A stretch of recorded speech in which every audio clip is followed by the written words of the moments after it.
This is WFAN's and CBS Sports Radio's Outside the Cage. We're joined by Merab. Merab, how the hell do you say your last name? Because I've even heard the broadcasters Paul Felder or Brandon Fitzgerald. They don't know how to say your last name. I was just watching the UFC in Atlantic City, which was a shitty fight for you, but you bounced back. How exactly do you say your last name? Merab Dvalishvili. Dvalishvili. Dvalishvili? Yes, perfect. Awesome.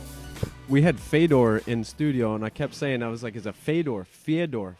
I couldn't get it right, but eventually he smacked me in the back of the head, and we were cool. But I was at like I said, the Atlantic City card. It was crazy with the legs bouncing.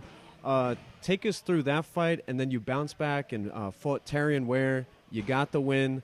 You looked great in training earlier against, not going to say who. And but take us how this year's been for you and what's next. I wanna fight with Sean O'Malley, man. You know, yes. I wanna. He's a great fighter. He's undefeated. So I wanna fight with great guys. So I think he's next. I hope they give me fight with him, and I wanna stop this guy. So I hope UFC give me this match. But if not, I don't care anybody in my weight class. I'm dangerous. I'm ready for any time for everybody. No problem, you know. So I hope they give me fights. I'm ready. So when they give me fight, January, February, I'm ready. So I'm training hard with Aljo, with Ulka Sasaki, with Alaye Quinta, and also Chris Weidman, and many more.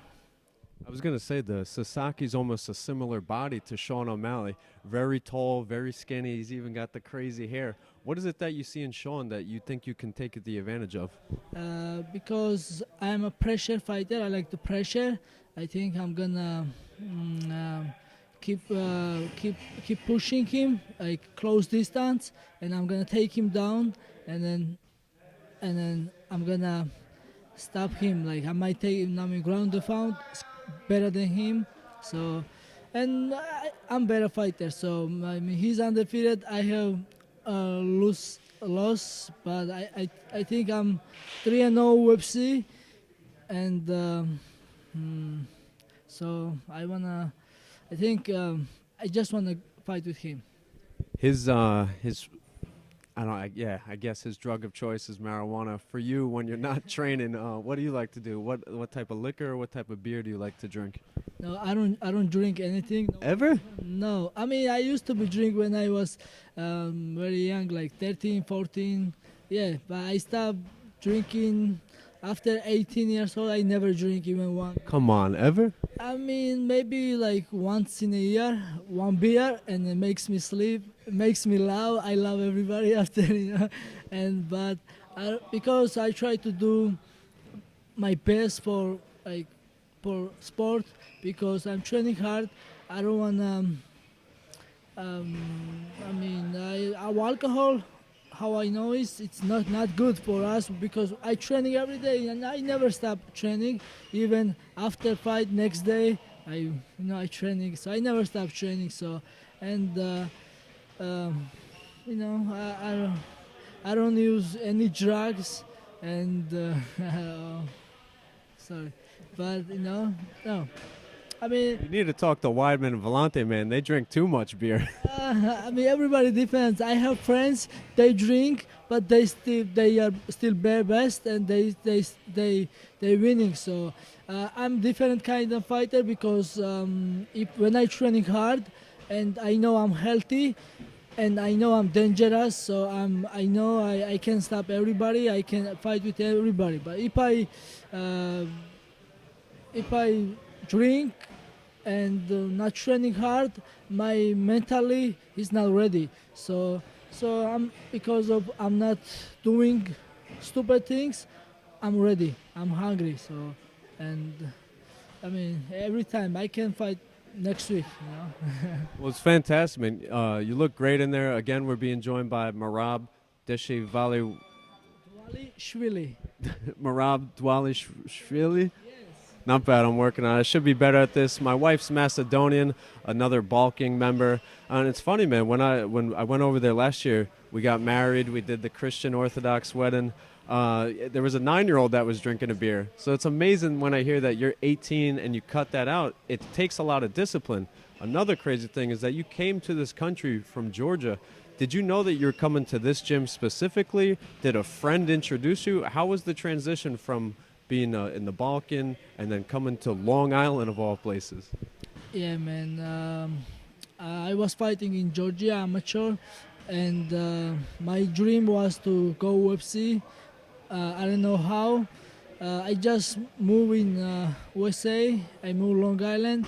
But first I started to training kickboxing gym because I came here with no friends, and I don't know, I started from zero, you know. And like first couple months I was fighting boxing, kickboxing, because it was hard to fight MMA because no one give me fight MMA. So, and then finally I found this best gym. Once I walk in, I never leave this gym, and I feel like I'm family. You know, I'm in the home. This is my family, and this is every time when I step in, I feel awesome. I only focus of training. I forget everything problem outside. So, and then I can say I grow up here in this gym. So I learn so many things with these best teammates. So, and we working hard, and hard work pays off, and thank God I found this gym right time. So, and I started my professional debut from this gym. I know, and then after I make UFC, and then now. Yeah, now dreams come true. I'm in UFC. I'm in a UFC, and so, and then I'm ready for next. It's amazing, man, and you're very humble. It's amazing the way you carry yourself, the way you train. Like you're not training like an asshole. You seem very like open to learning and teaching. I think they're starting the music now. But did you ever hear? Is it Giga Chikadze? He's obviously a great kickboxer for Glory. He's great. I unfortunately I saw him lose to a fellow New Yorker, Kevin Van Nostrand. I think it was last year. Was it easy to jump into MMA in Georgia, or was it always just boxing or kickboxing? So I know Giga Chikadze. Yeah, we know each other. Yes, we met couple times. He's a good fighter. So, in Georgia, we have traditional wrestling, Georgian traditional wrestling. It's Sambo very popular. Judo is more popular.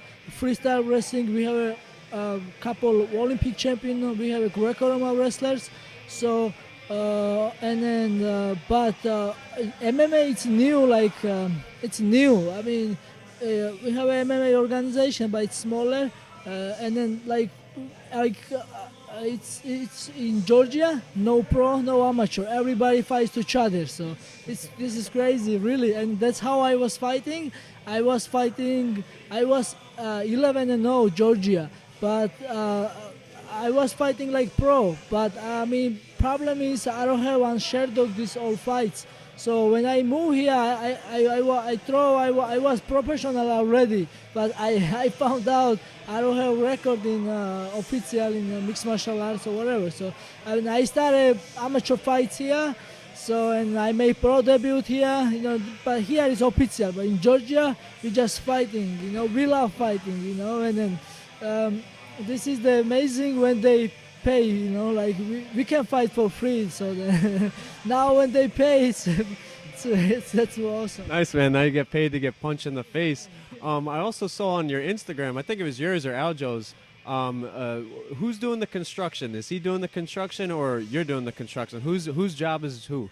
Okay, so I do construction, When I first He's a shitty worker, right? no, you know what happened? So I'll just buy house now. First time, yes, man. He's like 20. Cody Stammen money. Yeah, man. He's 29 years old. He's a website fighter. He buy house, which is great. So and then he did remount, and then he finished everything. He just changed tile to his kitchen, and then I know construction because when I moved here, because no English and no friends, I started work construction and I learned almost everything construction. Like I can build houses and like do tiles and like basically everything, like change window doors, everything.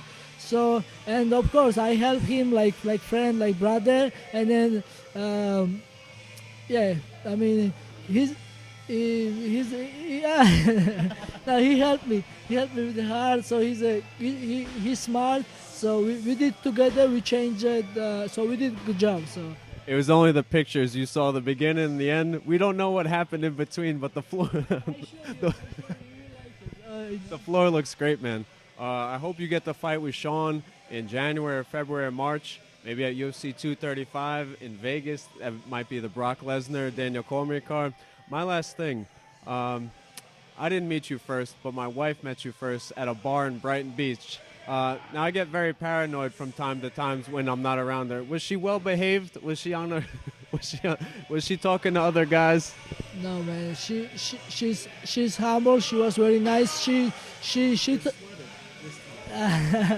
No. I mean, she's a great girl. So she also told me to her husband.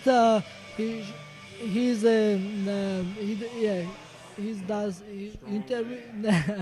And then now nice to meet you. So now it was good to meet her. And then it was so it's oh, I don't know my English. All Sunnies forgetting English. Yeah, I don't know, man. I mean, she's a nice girl. I met her, Georgian restaurant. So, and then she was nice and Fedor was like Macedonians. He goes, never be late, she'll kill you. I was like, oh, thank you, Fedor. I don't understand. Fedor Emelianenko. I was like, do you have any advice? I'm married to a Macedonian.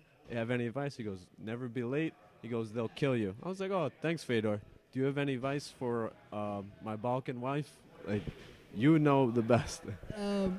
No, I mean, no, man, they are good. I mean, I mean, it's everywhere. Everywhere is good people and bad people. But your wife is a nice girl, good girl. So, so you're lucky. You're lucky. You're a good one. Thank you, Merab. And we're lucky to see your fights, man, and see your training. Honestly, thank you for the time. I appreciate it. And I hope you get that Sean O'Malley fight. Thank you so much. I appreciate.